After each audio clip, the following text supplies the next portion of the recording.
The first people to ever walk the peninsula of Florida were the ancestors of the Seminole people.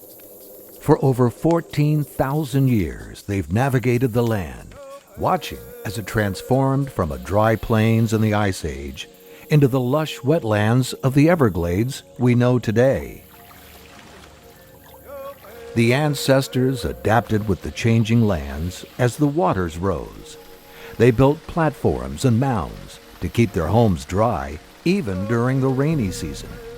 They created canoes that could easily cross the wetlands, gliding on the water. But traveling on foot was always a part of the timeless journey. This knowledge of the trails and waterways of Florida helped the ancestors to survive when colonizers arrived.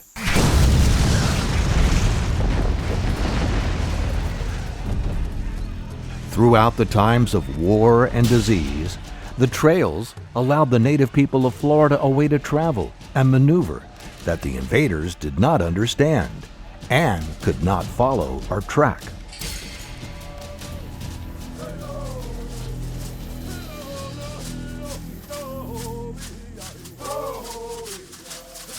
From the Spanish to the armies of the United States, the trails provided cover and refuge for the Seminole people.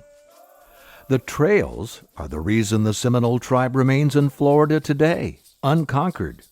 They kept the tribe's homes and gardens hidden to the outside, and they were used by Seminole traders who could travel and sell their goods without putting their families at risk. Over the last 150 years, substantial changes have come to the ancestral lands once traveled by the Seminole people.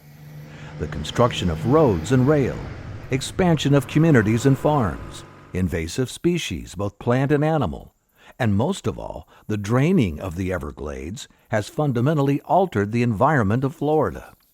Now, nearly all the trails that were home to the Seminoles' journeys exist only in memories.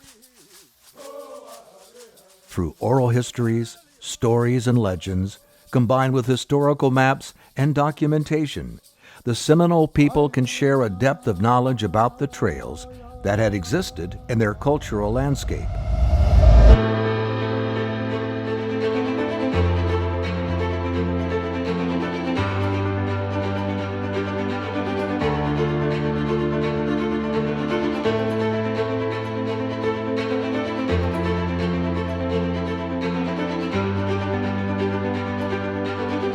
The Seminole tribe of Florida has adapted and thrived despite the changes of the last century.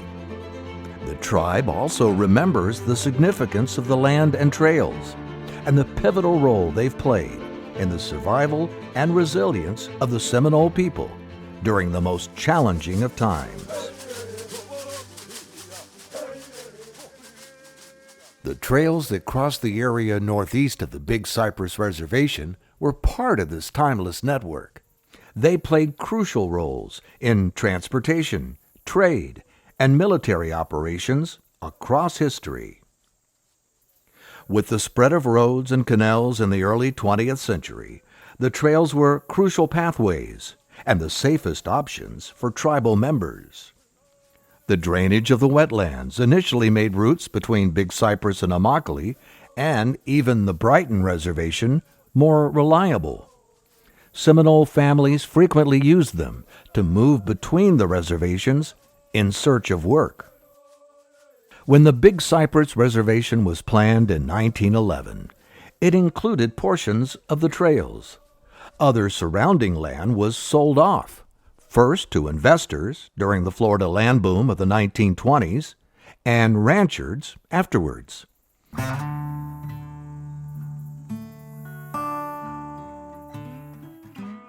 Plots of this land were sold to various business interests, such as both the Seminole Tribe of Florida and Florida Power and Light. These properties, purchased by FPL, included areas that had previously been part of the historic Trails network. Before they were bought by FPL, they connected Seminole clan camps in Big Cypress to the ones in Immokalee. Unfortunately, due to the development of the land, there's barely a trace of them today. Over the years, since the property was bought, agriculture and development have taken their toll on the trails. Canals and large fields for farming destroyed most of them, while most of the southern trail was developed into cattle pastures. During the period of 2016 to 2017, the Tribal Archaeology Section undertook the challenging task of retracing the developed trails.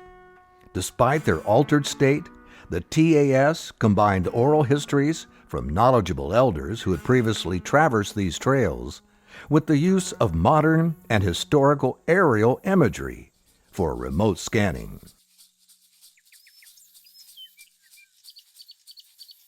In the early part of the 20th century, the Immokalee community has a rush of growth with the arrival of the railroad.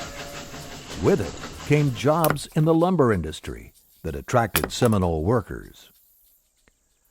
As the trails vanished or were blocked, the Seminole people lost their primary route of travel. The growing canals and roadways that let Americans travel further into the wetlands were boxing the Seminole in. As always, the tribe adapted to the times. Automobiles and trucks were bought, allowing them to travel more freely. Despite all the transformations of the last 100 years, remnants of the trails can still be found. The Sam Jones Trail, named for one of the most notable leaders during the Seminole War, persists, now repurposed as a significant stretch of County Road 833 and the Josie Billy Highway. The Historic Trail Network once connected Seminole communities, preserving their rich cultural heritage for generations. However, the relentless encroachment of American land claims and development eventually severed these sacred pathways, erasing their presence from the landscape. Today, the vibrant legacy and indomitable spirit of the Seminole lives on through annual events that honor their ancestors. These commemorative gatherings feature cattle drives, retracing the historic trails once bravely navigated by their predecessors, ensuring that the vibrant legacy of the Seminole people endures for generations to come.